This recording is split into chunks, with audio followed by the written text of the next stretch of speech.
Assalamu alaikum wa rahmatullah. Assalamu alaikum. Bismillahir Rahmanir Rahim. All praises are Allah's, Lord of the worlds, and may His peace and blessings be upon our Master, the Holy Prophet Muhammad, and His pure, immaculate Ahlul Bayt.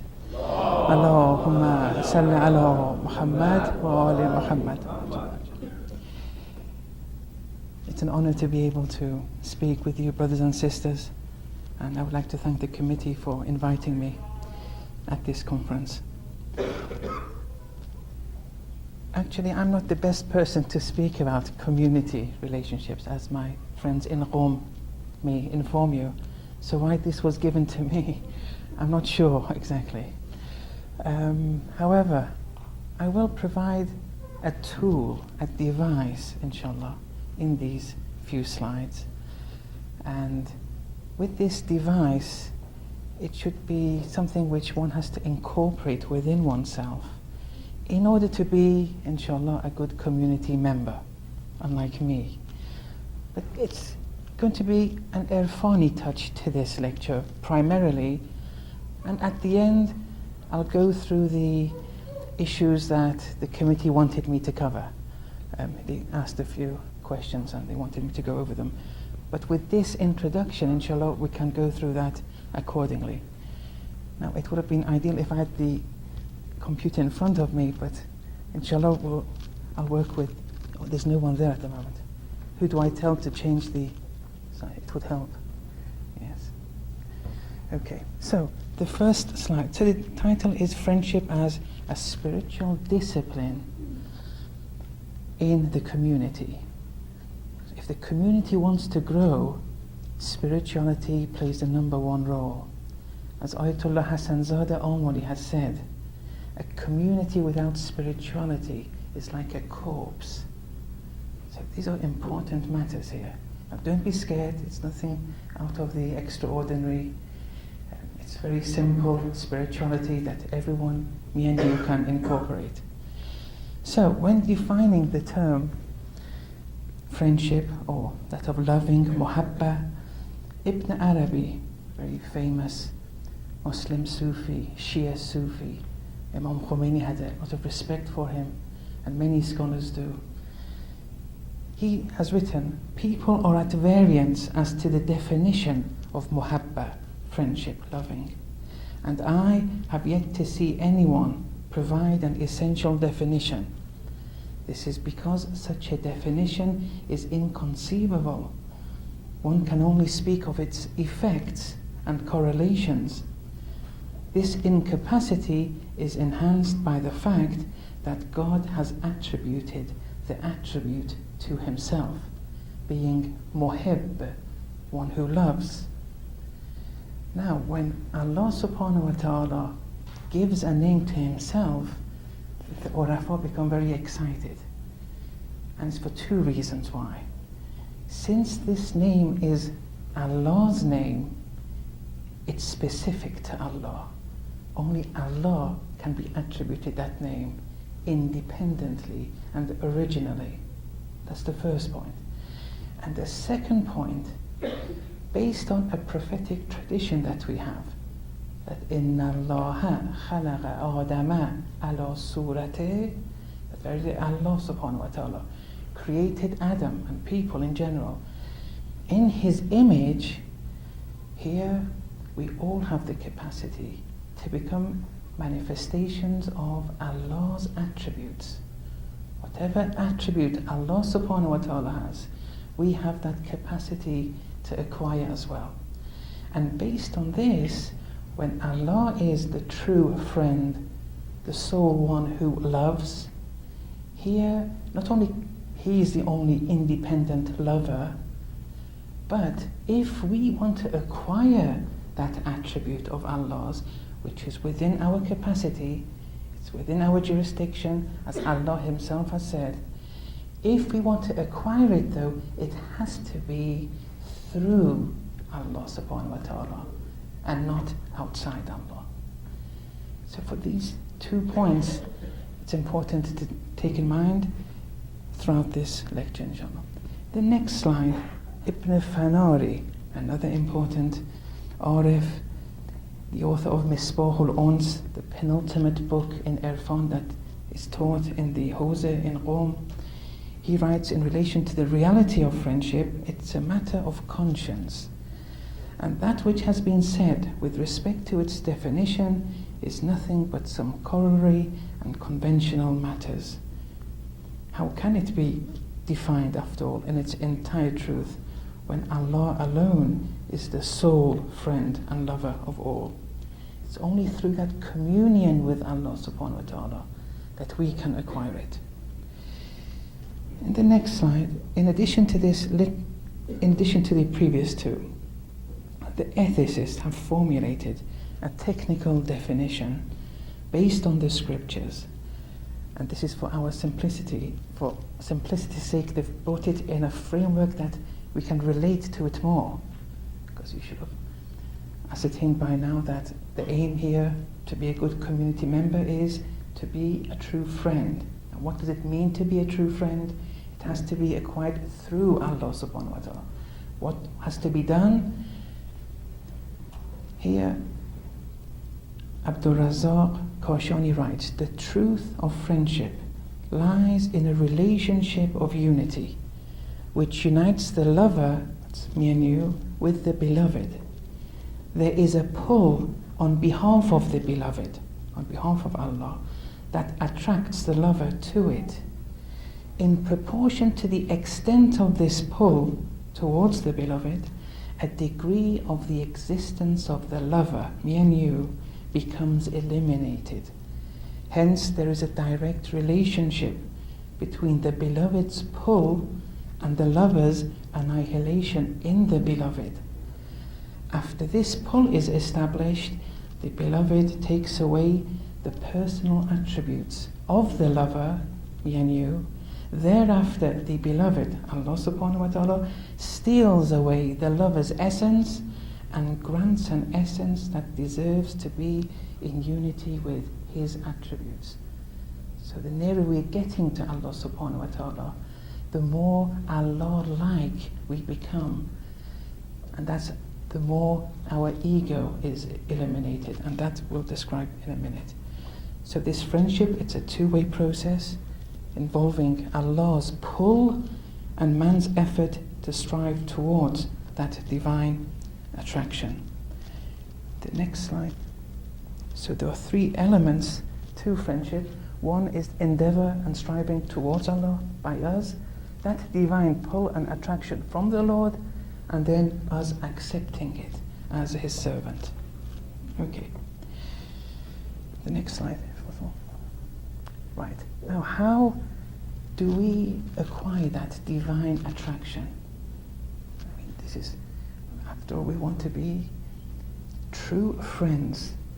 We want to be true lovers. We want to love people. Al-Hubbu Asasi, the Holy Prophet said. My basis of action is based on love. Islam is based on love. And as followers of this religion, we want to be true lovers in order to be successful community members. And that will come to later. Now, there are two primary pivotal points to take in mind during the rest of this speech. And that is, we have to donate ourselves, the self, to the beloved. And secondly, we have to avoid focus on oneself. Avoid attributing things to oneself. Now, what does this all mean? In the Holy Quran, in chapter 4, verse 100, I think it's in the next slide actually. If we can just, yes. Here, in relation to this verse, Imam Khomeini, in his Adab-e-Namaz, the Etiquettes of Prayer, which I believe has been translated into English, Imam first wrote Sirru Salat, the secrets of Salat. And actually he wrote it with the intention to publish it and for the people like me and you, but no one would understand it. And it wasn't a very heavy book either, only maybe 100 pages. Then they asked him to simplify it.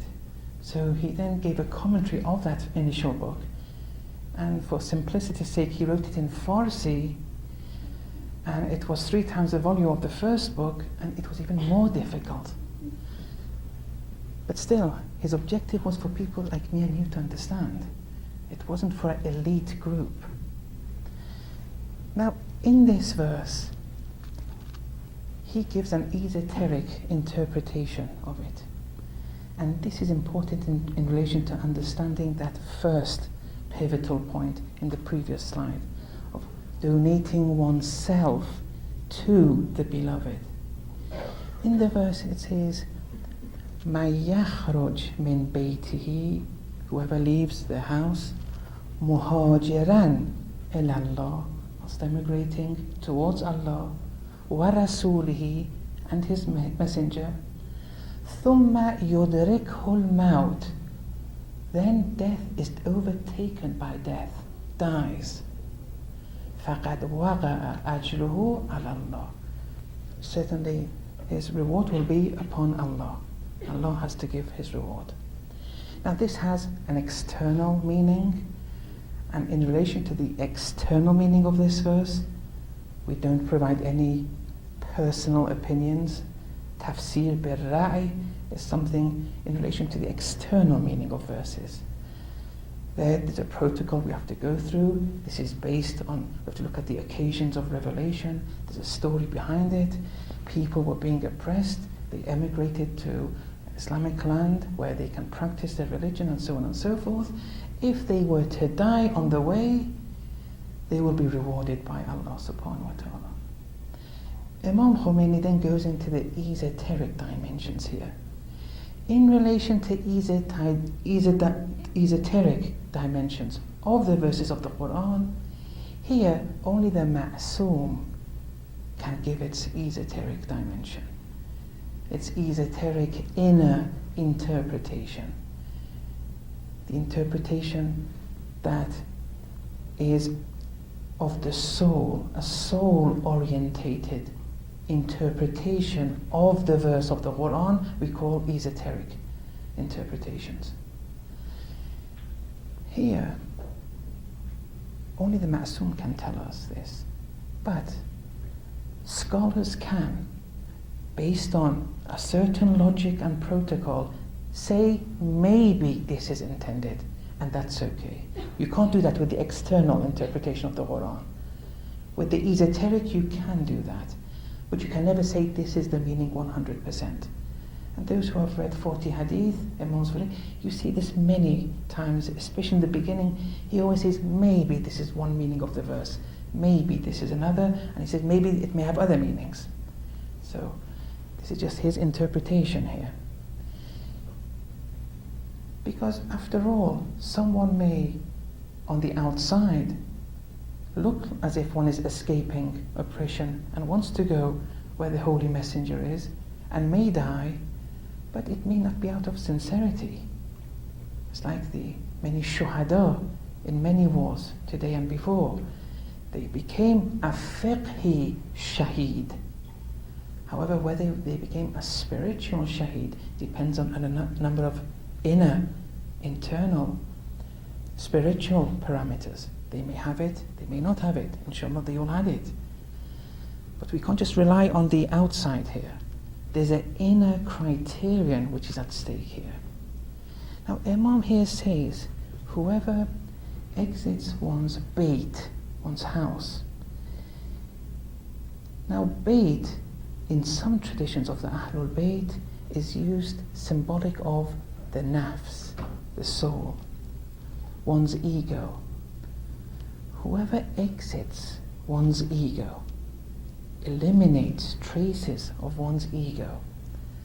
Where? Now it's a spiritual journey now. Muhajiran ilallah wa rasulihi, whilst wayfaring towards Allah. That elimination of the ego is acquired by that spiritual wayfaring. Thumma yudrikul maut, then death overtakes them. Now what does death mean here? Again we go to the traditions of the Ahlul Bayt. Mutu qabla an tamutu, die before you die. getting important now.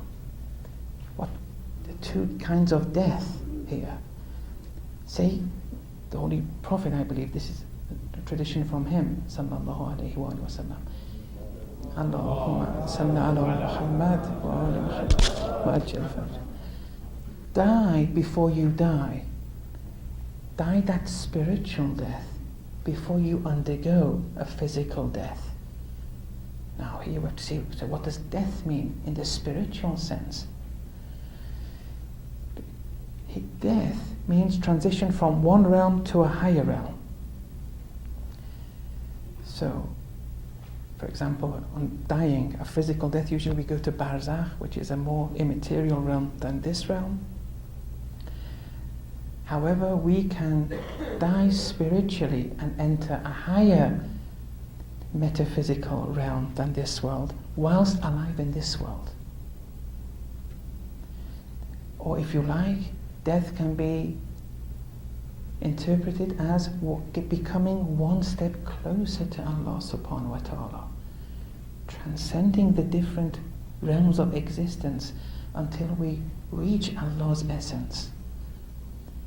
But there's infinite number of realms we have to ascend, each being more and more immaterial than the other, until we reach, well, we never reach it anyway because it's infinite. But ascending to barzakh whilst alive in this world, that's an example of dying before actually dying a physical death. Now during our sleep, we all do it. Because during our sleep, we automatically become detached from the worldly life. Because we're asleep now.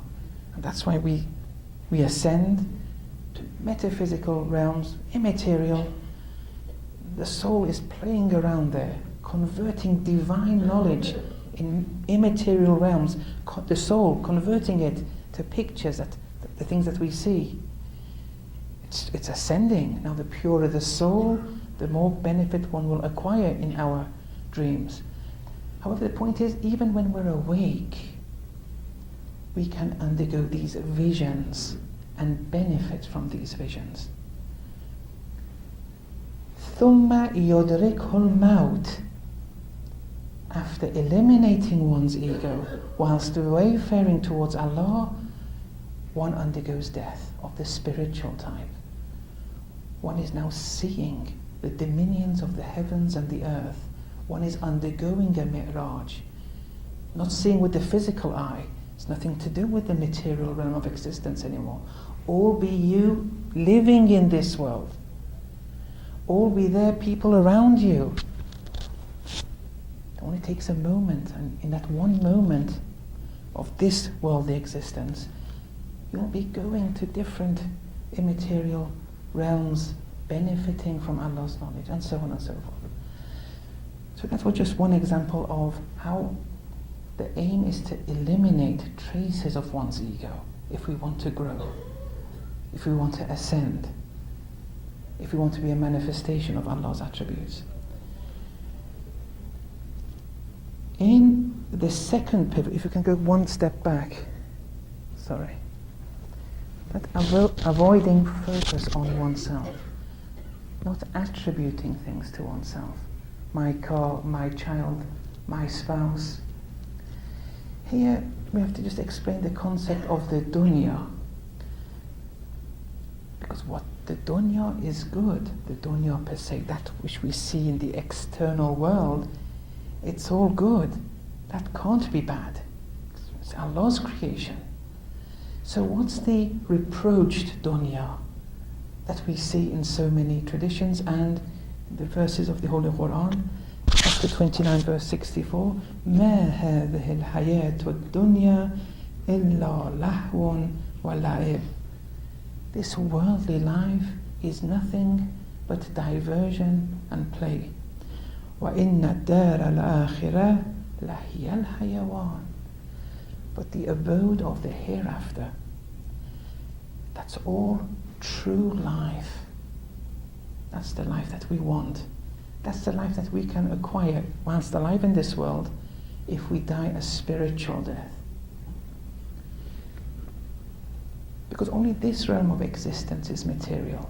Everything else after this is either semi-immaterial or even more and more immaterial. This world is only a test here. Now, it says this worldly life is nothing but diversion and play.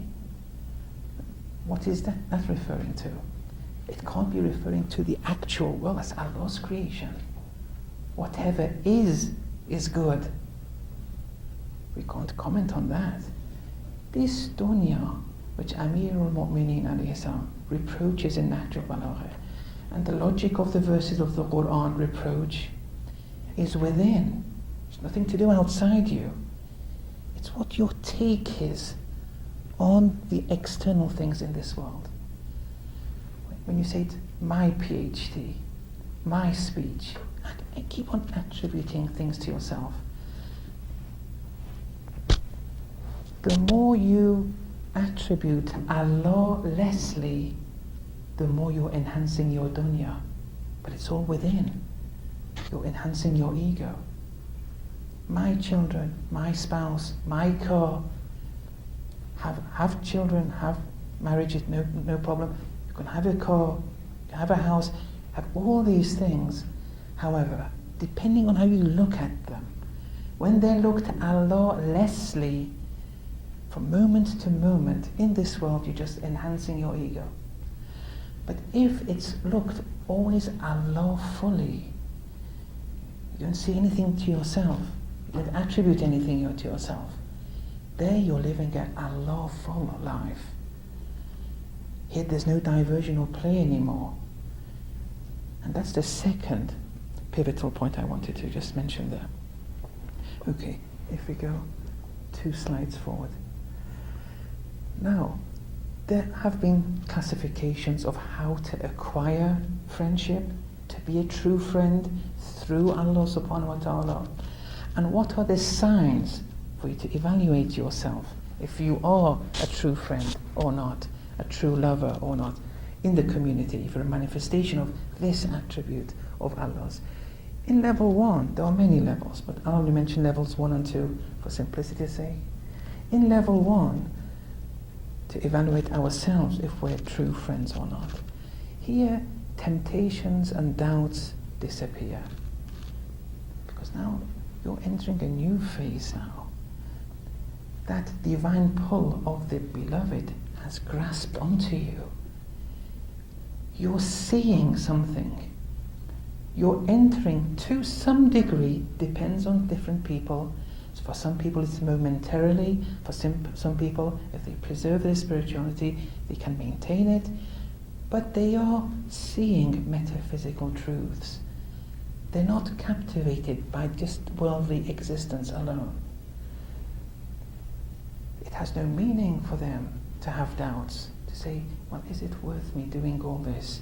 Was it worth me doing X action or Y action? Such doubts don't acquire. One is now in love with Allah to some degree. These temptations don't arise because of that pull. Also, one acquires utter pleasure when working in His name because of that love. One never groans, one never complains. It's all for Him, irrespective of what the result will be. And finally, relief and composure at times of burden. Burdens don't even qualify in relation to such people. They pass through it. Now these are signs. How do we go through acquiring these signs? The next slide. There are 3 instructions given by the ethicists. Here, the first is expressing constant gratitude for Allah's innumerable favors and blessings. This is an important route. Allama Tabatabai has spoken about it in Al-Mizan, where he says one of the routes of becoming mukhlas is by being a true shakir. Now these terms I'll explain a bit later, but always thanking Allah. Something, it may start as a rational exercise to start off with, by just seeing the world around you, and then constantly thanking Allah for those blessings. But it becomes second nature after a period of time. and it keeps on growing and growing after that. Abiding by the Holy Prophet's example. لَقَدْ كَانَ لَكُمْ فِي رَسُولِ اللَّهِ أُسْوَةٌ حَسَنَةٌ. Verily, the Messenger of Allah is a good example. These people were ma'soom. They were infallible. They were infallible from birth. Why were they infallible from birth? Because of their lineage. There's an issue here. They were infallible at birth, that's one issue. And also they preserved their infallibility throughout their lives. That's a second issue. Preserving infallibility is more difficult. But why were they infallible? Because of their lineage. Pure mothers, pure fathers. All their forefathers were sinless. They may have not been ma'soom, infallible, but they were sinless. Their mothers were pure, also sinless. Pure thoughts, pure food. At the time of conception, pure thoughts, pure behavior. 9 months gestation, pure thoughts. There's no problem. And not only their mother, their grandmother, grandmother, continue the lineage. From the very beginning, this lineage was preserved. It has an effect, what one's thinking, on the embryo, on the fetus. Such people who were born from such pure lineages, not only are they born infallible, I mean, what we mean by being born infallible is that they have no tendency to sin. It's a result of that pure lineage. There is no tendency to sin. That capacity is open for me and you too. But with us, usually somewhere along this lineage, things happened. It doesn't mean our capacity to perfection will be compromised. It only means it's limited to an extent that we need mentors, we need guides. But if that lineage was preserved from the beginning, such people don't need mentors because they're infallible. They don't need guides. They receive innate knowledge, stories of the prophets, being in unity with angels from a very early age indicates this reality. Now, when someone has a perfect bodily and spiritual constitution and needs no guide, no mentor, they're infallible. Whatever they do, has that perfect bodily and spiritual constitution in all dimensions, we want to follow dot to dot. Because were we to become perfect spiritually, that's what we would have done. Exactly. Now the hard work has already been done, we follow them. We love such people. Picking the successor to the Holy Prophet, even if we had no texts, it's a rational exercise. Rationality can tell you who the successor of the Holy Prophet is. Look at the lineage.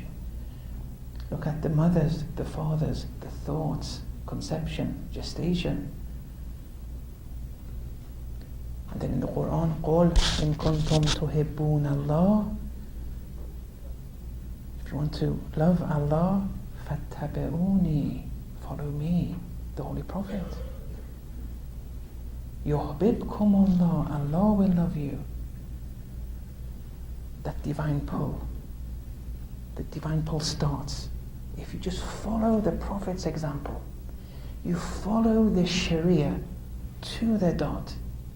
You follow the tariqah to the dot. The noble ethical traits, the mantras.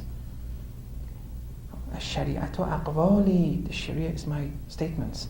At-tariqatu af'ali. They're my actions. The Prophet's noble ethical traits. Why he came to perfect these noble ethical traits.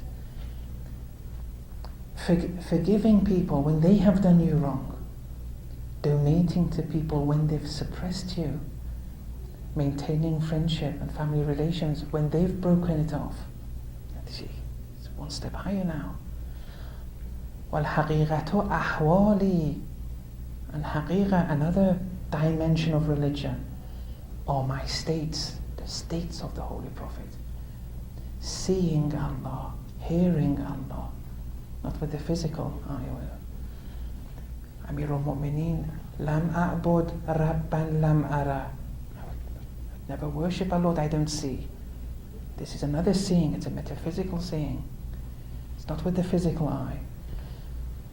Another sacred tradition, Ati'ni aj'aluka mithli. You obey me, Allah is saying this, sacred tradition. Hadith of Qudsi, you obey me, I'll assign you like myself, a manifestation of Allah's attributes. Allama Tabatabai has said, religion, Islam has truths, the haqiqah. The route to the haqiqah is the tariqah, the noble ethical traits. The route to the tariqah is the sharia. The sharia can't be compromised with. It's a first step. There's many steps ahead and within, but it has to go through the sharia.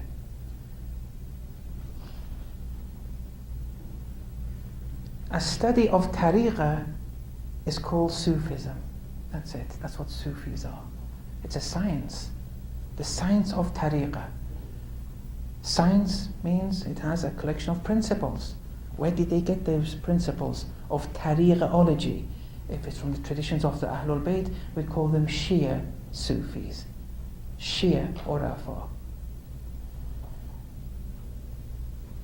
In any case, we have to follow the Prophet's example.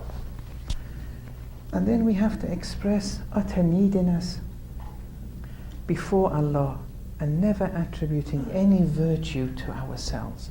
Now in the next slide, I think there's a tradition here.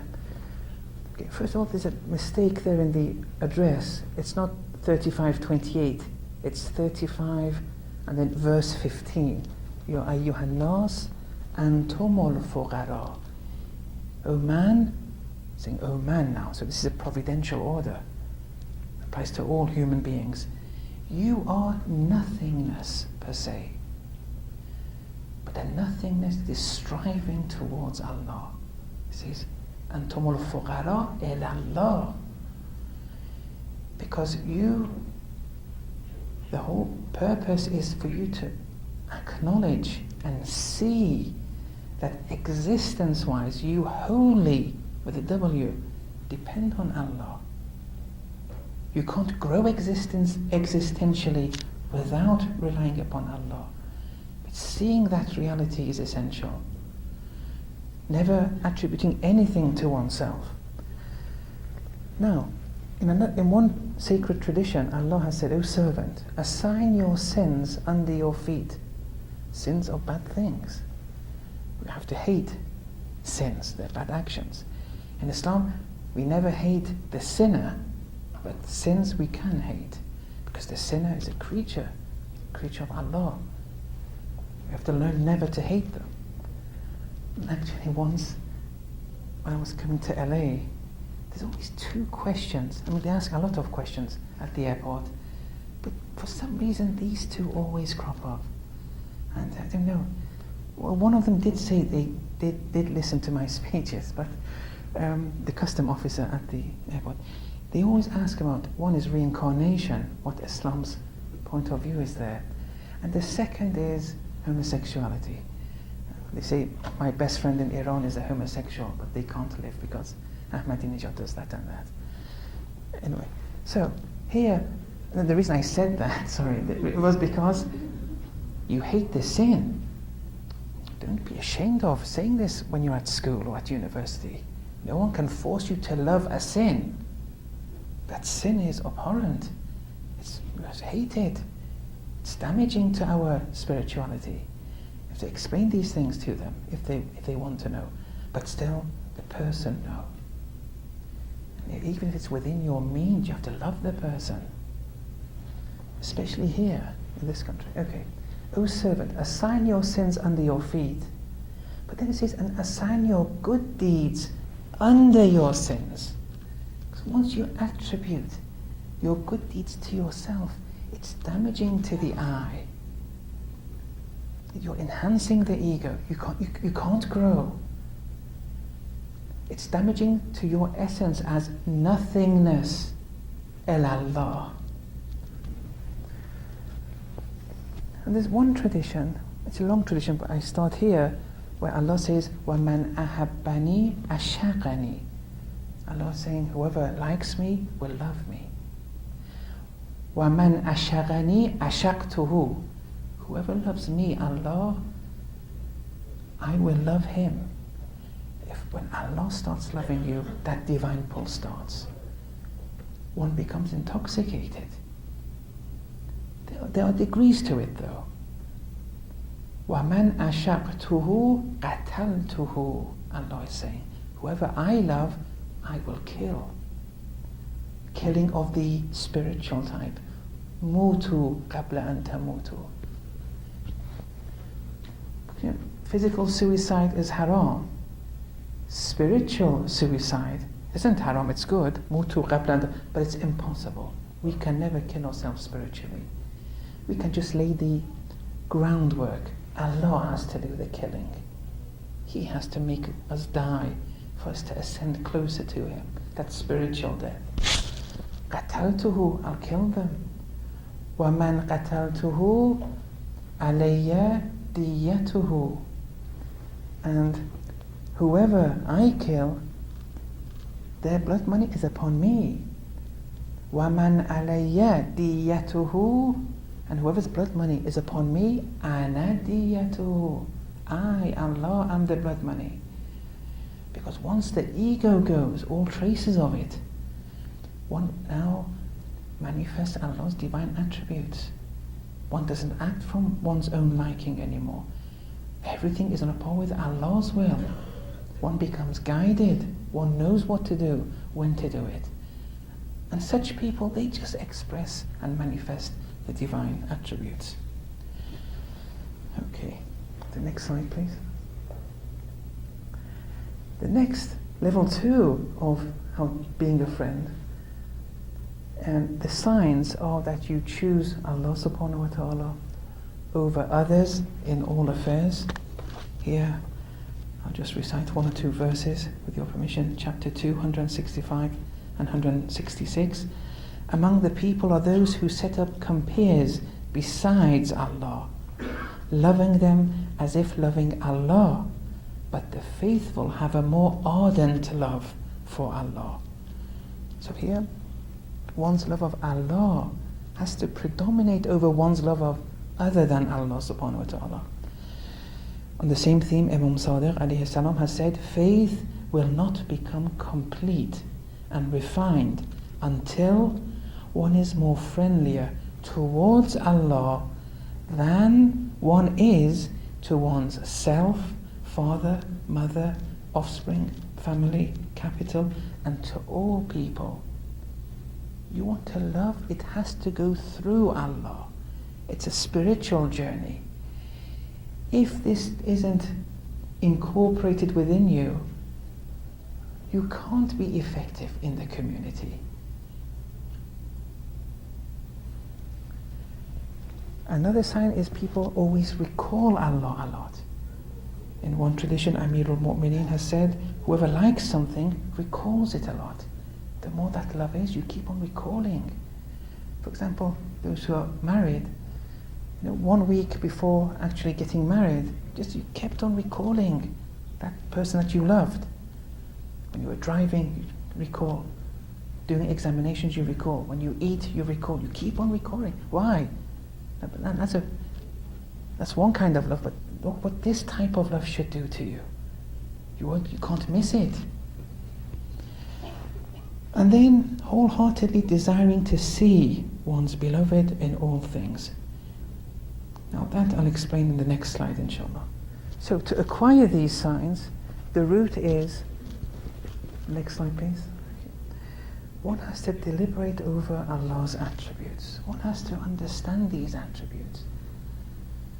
If one understands that Allah is all-wise, Hakim, it's impossible, if this becomes incorporated, this acknowledgement, for one to be jealous. If one understands and acknowledges Allah is Ghafoor, it's impossible for one to hold on to grudges. One forgives.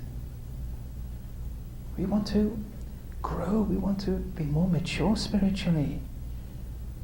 We don't want to be captivated on an animalistic level.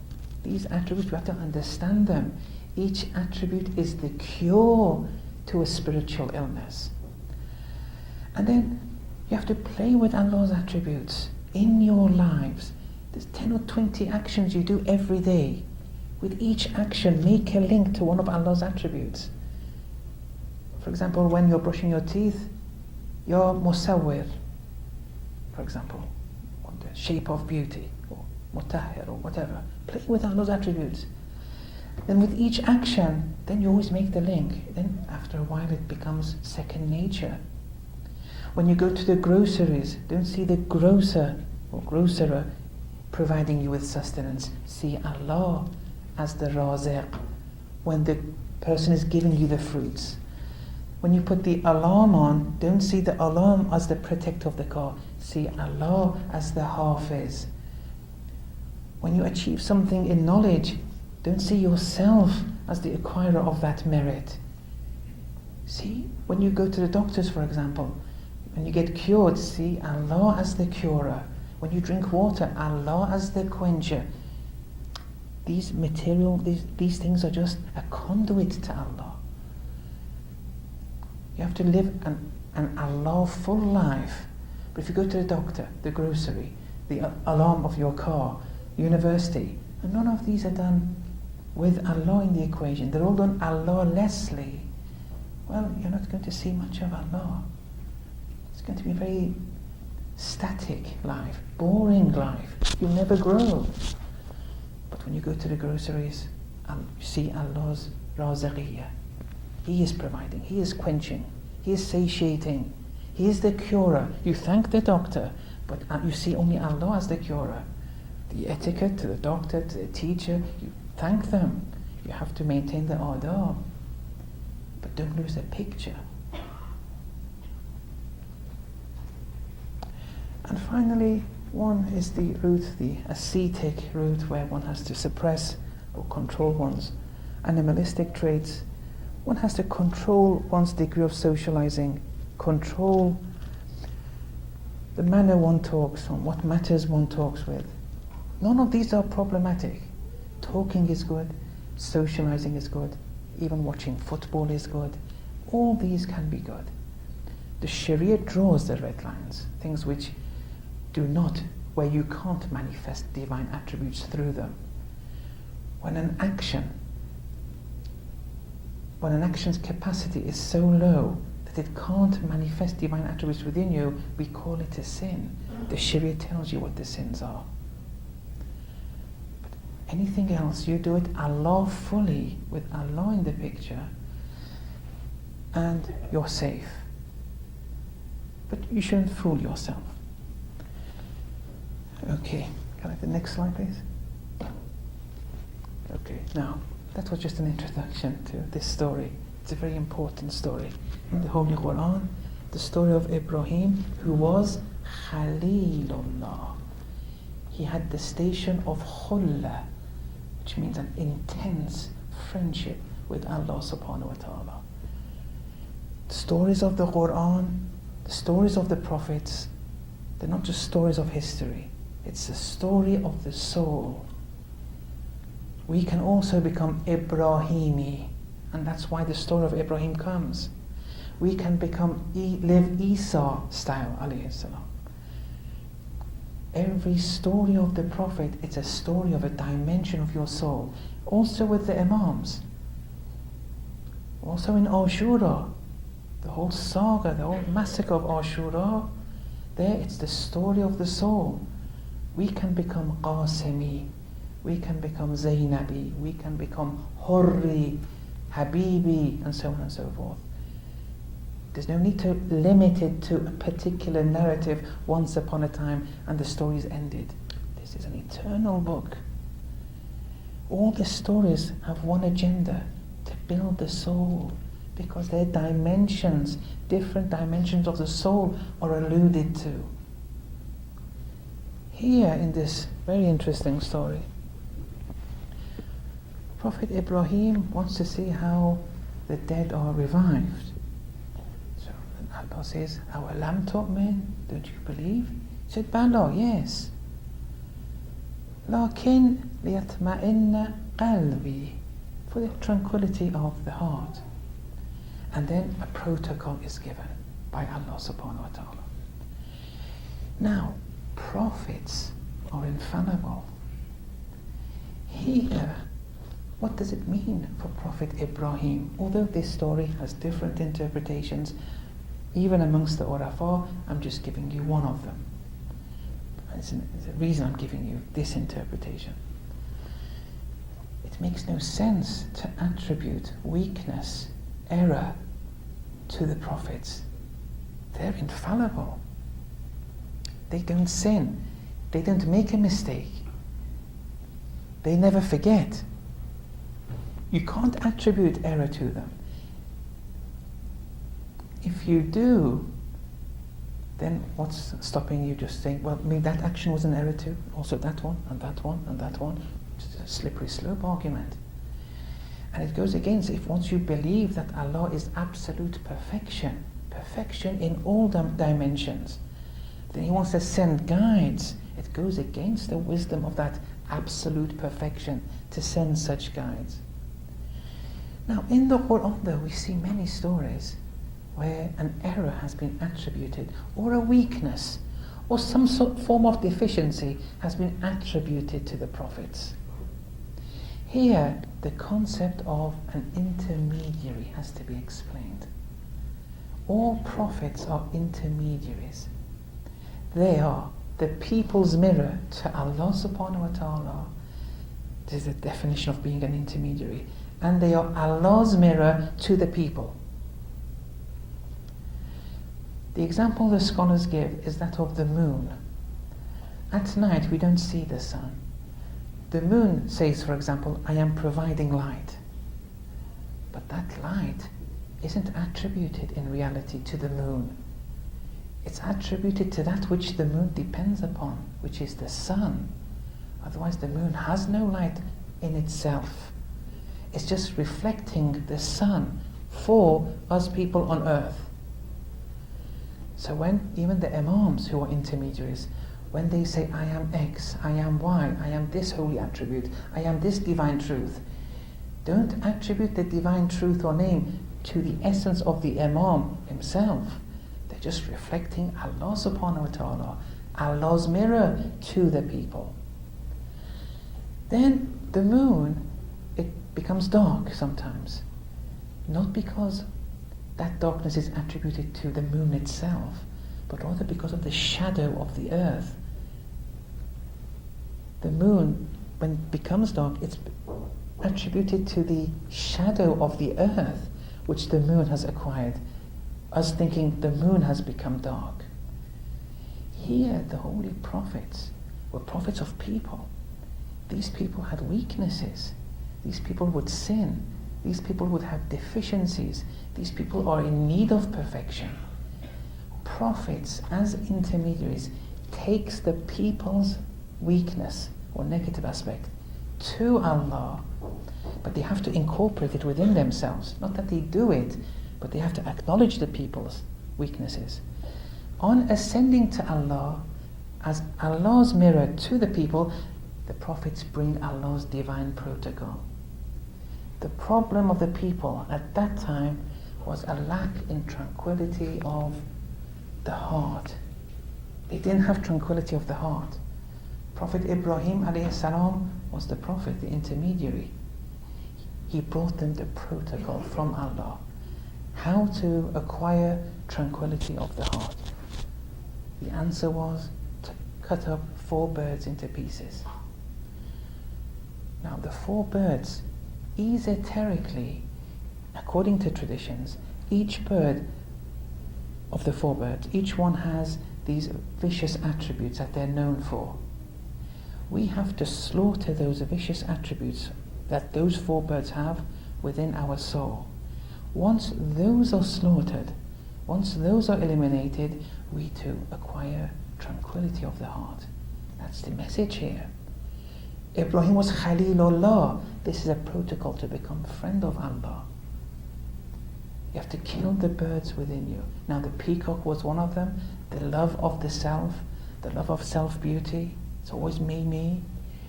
I'm this, I'm that.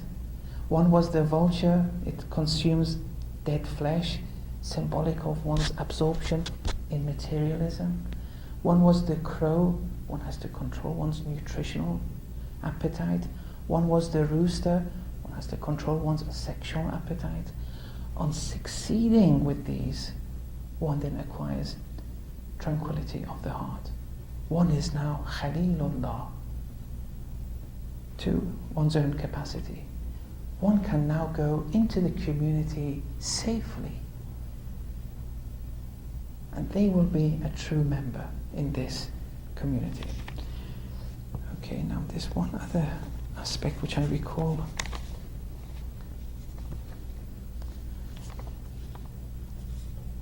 Right. Now, they did mention a few questions. That was the message. If you want to be a successful member and contribute, you have to have love for the people, for creation being manifestations of Allah's attributes. That love has to be there, compassion has to be there, but the method of acquiring it, it has to go through Allah. Humanitarian aid is all good and everything, but it's not spirit building, because it's done Allah-lessly. But it's good actions. They do good, and we thank them, those who limit their actions to the humanitarian, but they're not growing. We want people who are spiritually elevated, who can build the souls of the community. That's our criterion. So, what they gave me was, how should we approach the question of tolerance of other faiths? It's unproblematic. Be tolerant. Love them. Speak with them. If you have an attitude problem, okay, don't go them. But when you go with them, control your ethics. Don't try to get the upper hand. Don't try and convert them. There's no need to convert. We don't have such a responsibility in Islam. You can give them access to the truth, okay? But the best thing is for you to behave Islamically. Let them see it through your actions. Now, okay, if there are some exceptions, if associating with them compromises your faith, okay, that's problematic. You can't associate with them anymore. But I don't think that's a problem with most people. I mean, just because you're living in America, it shouldn't be used as an excuse. Oh, we're very weak. We're surrounded by kufr. No. Actually, in America, you can grow too by means of being surrounded by kufr, because you're always attentive. If you have a bit of your fitrat intact, you can grow very well here.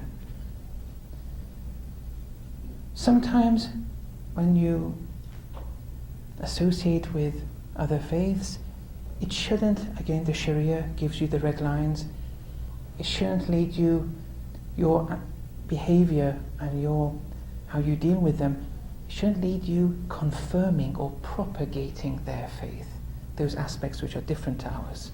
You can't do that. So in interfaith dialogues, be heavy, control yourselves. It's not all lovey-dovey. You say our say, you give the differences, but do it in the best way. These are two different things here. The compassion has to be there, but you can't compromise religion. Or for example, if the assembly or the table, they're serving alcohol, no. With utmost pride you say, no, I can't, it's because of my religion. The shaking of hands, these are things which it's the Sharia, the protocol given in the Sharia. Whatever there is in the Sharia, it's a protocol for you to manifest divine attributes. It's within that protocol that you can manifest divinely. Outside that protocol you can't. You're limiting yourself. There's a purpose behind it. Are we prejudiced and racist and we do not realize it? I mean, I think a racist should realize that they're racist, or if someone has prejudice. But anyway, prejudice and racism is haram. Ayatollah Sistani in his Minhaj al-Salihin, in the chapter of Taqleed, in one of the issues, he lists all the major sins. One of them is ikhtiyal, where one manifests one's superiority or loftiness over someone without meriting any superiority. For example, just because one is born in this race or born in that. These don't merit superiority. These are sins if it's manifested. But I mean, these things shouldn't affect our communities. There was a speaker at the MSA PSG, he gave examples of how racism is predominant in Muslim communities. I was shocked. This shouldn't happen. Treatment of neighbors. Should we respect their privacy and properties? Of course we have to. You can't harm your neighbor. You can't hurt your neighbor. You're ambassadors to Islam. What kind of attitude is this? Just because they're non-Muslim, you can do X, Y, or Z. Ayatollah Sistani's representative in Karbala, he was speaking to a few people from the West, and I was fortunate to be there. He said, you're ambassadors to Islam. The West's or non-Muslims' understanding of Islam depends on, is in proportion to how you behave. You're going to be responsible in the hereafter. How you live isn't any less than what I do as a preacher, but you do it in your actions. This is heavy stuff. Nature and the nature of one's communication and interaction with neighbors. It's okay, be free. Okay, if you see that it will be a compromise to your faith, no, you don't have to. Okay? I'm not telling you to invite them to your house every day, but once a year, twice a year, thrice a year, write a letter. For example, during Christmas time, other times. Come on, let's have some compassion. Let's infiltrate it to these non-Muslim neighborhoods. It's about time now. I mean, in England it's easy. Because England, it's smaller than even Houston, Texas. It's a very small place. It's the size of Khorasan in Iran. But there are 60 million people there. Islam spread very healthily in England. People, especially the Indian and Pakistanis, which are almost 5 million of them, they intermingled very well. And now in every street, every corner, there are restaurants, there are shops. People love the Muslim dishes. They go to Muslim. They know where their threat is. They know it's not the common Muslim. In America, no, because America's like maybe 200 Englands, size-wise. It's difficult for this message to transcend this big continent. It's your duty, though. But the noble ethical traits of the Prophet can do wonders. One ethical trait of the Holy Prophet can spread like wildfire. That's your duty. Then the extent of involvement in the community, Muslims and non-Muslims. This is my personal opinion, but it doesn't go against what the Marajas say. I'm not saying anything against but on a grassroots level, the local council or whatever you call them here, I think it's very desirable to go. Not only because you're working in the best interests, it's a criterion, best interests for Muslims, you have to work for that. It's an important criterion in many rulings that we have. Not only for that, but also caring for non-Muslims in your community. Be a counsellor for them. Let them see a Muslim counsellor. Let them see a man of God, a woman of God. Let them see someone who doesn't lie. Manifest the Islamic traits before them. Now the higher levels, here there are many different parameters involved. It's not really the time here, but the Maraji have alluded to it. But on a very low level, or even the level of the mayor, for example, maybe, just look as an acting, abiding Muslim, caring for Muslims and non-Muslims. Not only will you give benefit to the people there, but look how what an ambassador to Islam you'll be for them if you act on a par with the Islamic code. And finally, there's one question here on unity with other Shia mosques, but this requires, a lengthy discussion. I don't live in America, but I've come quite a number of times in the last 2 or 3 years, so I'm not really aware of the politics in different communities. And for example, there was this brother who I saw 20 years ago, a very good Rouhani, 20 years ago. And only during the last few days here, I got to know where he is. He's in one of the states in America. And the people keep on speaking very negatively about him, what he's done. And for me it was incredible, because although I've never seen him for 20 years now, since 20 years ago, but yes, people change, but still, how one has to act before such people who change. Where we draw the red line in relation to the unity of Shia mosques, these are very sensitive issues, and since I'm not very aware with the politics in it, I'm a bit hesitant to discuss it, because I just fear you may then think of various people automatically, and I don't want to cause any mayhem.